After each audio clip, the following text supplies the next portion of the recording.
Magandang araw mga boss. Dito na tayo sa part 2. Na ang problema nito, masyadong malakas sa gas.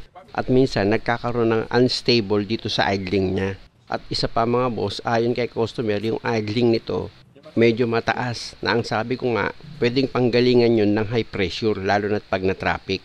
Balik na ako sa trabaho mga boss. After ko malinisan itong bukana ng intake manifold ni customer, matanggal ko yung carbon dyan. Ito ngayon yung throttle body ni customer. Kung makikita nyo, grabe yung dumi niyan. Na kung makikita nyo yung plate nitong throttle body, yung nakapaligid dyan mga boss, yung carbon ang kapal. Kaya minsan yung minor ni customer, pag inapakan niya yung gas pedal, mabagal talagang bumalik. Pero pag ganyan mga boss, linisan nyo lang itong throttle body nyo. Gamit itong throttle body cleaner. Ayan yung ginagamit kong pang spray. Importante lang naman sa paglinis na gagawin nyo, yung dumikit na carbon dito sa paligid ng plate, matanggal yan. Pero pag hindi nyo matanggal yung mga tumigas na carbon dyan mga boss, pwede ka naman gumamit nitong brush.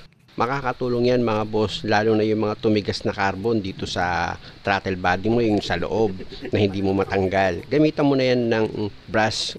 Yung hindi mo na ginagamit na toothbrush mga boss, pwede na yun, makakatulong na yun para mas madali mong malinis itong throttle body mo. Basta ang mahalaga mga boss, malinis mo yung loob, malinis mo itong labas, makuskus mo maigi yan para yung mga dumi na kumapit dyan matanggal. Hindi ka naman uubos ng 1 oras dyan mga boss sa paglinis ng throttle body mo, kaya wag kang mag-alala, kayang-kaya mo yan.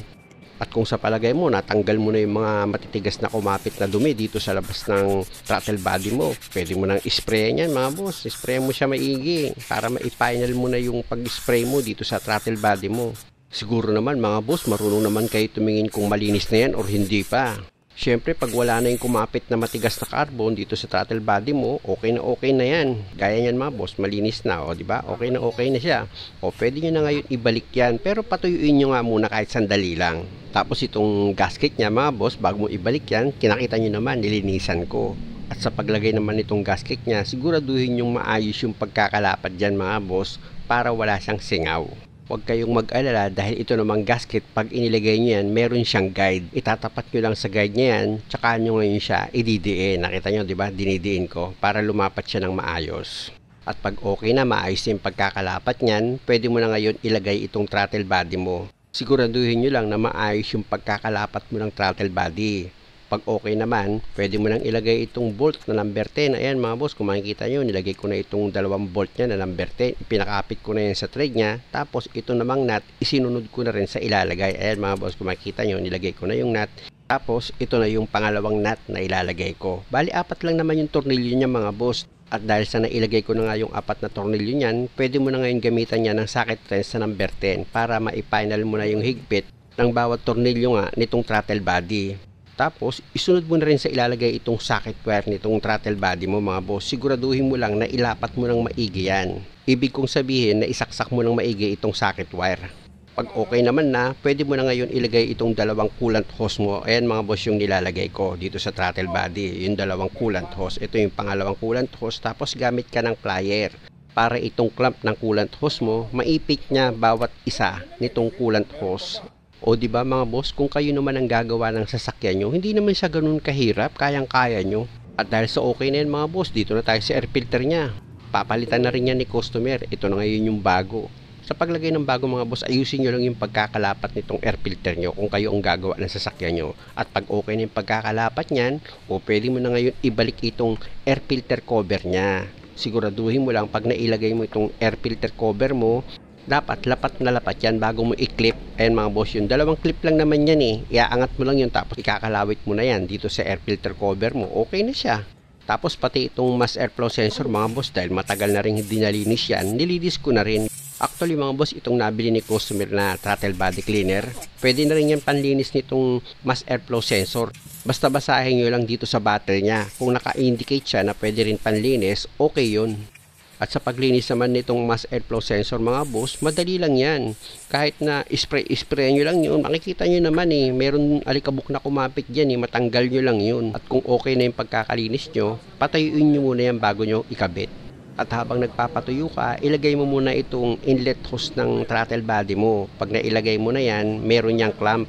gamit ka ngayon ng socket wrench sa number 10 para higpitan mo yan. Sa paghigpit, yung alalay lang naman, basta ramdam mo na naipit na itong inlet hose dito sa throttle body, okay na yun mga boss. Pag okay na, isunod mo naman sa ilagay dyan itong breather hose ng valve cover mo. Pag naisalpak mo na yan, meron din niyang clamp para maipit niya itong breather hose mo. At pag okay ka na dyan, pwede mo na ngayon ilagay itong mass airflow sensor mo. Sa paglagay naman nitong mass airflow sensor nyo mga boss, ibalik nyo lang yan sa dati niyang position. Tapos, pwede mo na ngayon ilagay yung dalawang screw niyan. Ipakapit mo muna yan sa thread niya. At siguraduhin mo lang sa paghigpit na gagawin mo, wag naman sobra-sobra sa higpit. Malulustrid lang yan kasi plastic lang yung kinakapitan ng screw.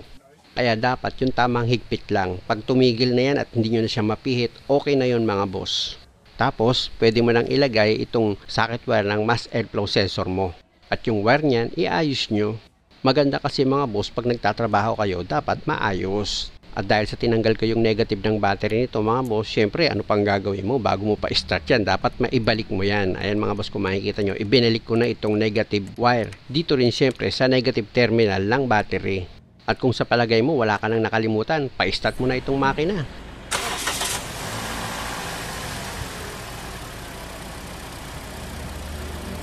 Yun, nakita nga ni customer nang in-start ko itong makina. Mabilis nang bumaba itong minor niya. Ilapit ko itong camera mga boss para makita nyo na umaandar nga itong makina.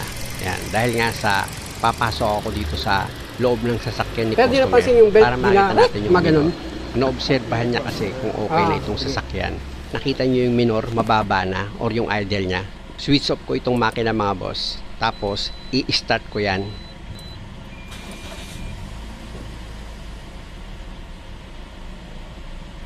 Bilis lang na bumaba kuya Ang bilis nang bumaba. Oh, okay na. Okay na. Di ba kita mo yung mirror niya, di ba? Ang bilis nang bumaba. Di ba sumobra? Saan aircon mo? Sumobra baba? Oo. Ewan sa'yo. Yeah. Oh, yeah. Ay, naku pa talaga mga customer. Pag mababa, sumobra. Ganda nga yan, naangat naman niya kusap, nag-aircon ka, magkaiba naman sila ng minor Kaya mataas masyado yung minor mo kuya kasi nga grabe yung dumi. Naka-aircon yan.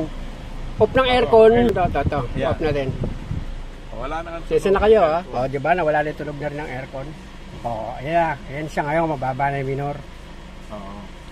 Okay. Tapos pag aircon, dapat pag nag-aircon ka, aangat yung minor. Aangat na siya. Di ba kuya? Ayos. Pag nag-off ka naman ng aircon, dapat bababa yan. Off natin aircon. Yan. Better. Good na siya. Switch off makina.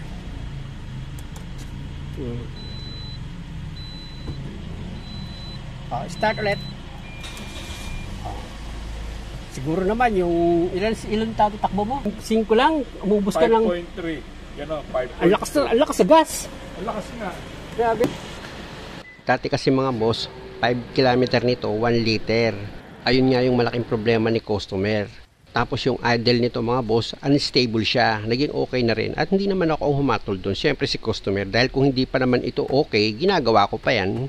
Nakita nyo naman, maselan si customer habang nilalagay ko itong engine cover niya. Chinecheck niya pa yan kung okay yung pagkakalapat ko. Tingnan nyo, ibababa ko na yung hood. Sisingit pa yan. O, diba? O, yan ba naman may isahan mo?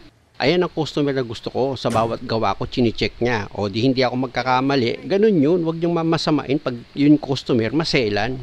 Tayong dalawa na para baka may marinig ako Ha? O kita nyo naman, demanding pa. Dahil okay naman na yung makina niya. Ang gusto niya, mag-road test daw kami. Baka daw may problema ito sa pangilalim niya. O di ba? Okay na okay yun. Para madagdagan yung kita ko. Kung may maririnig akong sira. Pero kung wala naman akong maririnig, di mas mabuti, walang gasto si customer. Bali ang additional charge ko lang sa kanya, obstruction. Na every 500 meter, ang charge ko sa kanya, 500 pesos. Kasi nga mga boss, imbis na nakauwi na ako, nag-road test pa kami. May bayad yun. Joke! Actually mga boss, may naririnig daw si customer dito sa kanang gulong niya na parang umuugong. Ayan ang papakinggan ko. Kaya sabi ko sa kanya, sa highway tayo mag-road test para siguradong maririnig ko yung naririnig niyang problema. Tinanong ko nga si customer kung ilang kilometer bago niya marinig yung ingay. Hindi niya raw matandaan Kaya tuloy ulit kami sa pag-road test. At dahil sa matuloy na yung takbo namin mga boss, sabi ko kay customer, idiretso niya na yan. Pinahan niya na yung pick up para marinig namin yung ingay. Sabi ko nga, huwag kang mag-alala, hindi naman akin itong sasakyan. Siya yun naman yan. Tawa si customer. Pero biro ko lang yun mga boss. Ayan na mga boss, lumabas na yung ugong. Ayun. Oh, narig ko na. Ayan na, narig ko na. Oh, umuugong. Bearing yan. Oh, bearing yan. Saan dyan, no? Oo, kanan.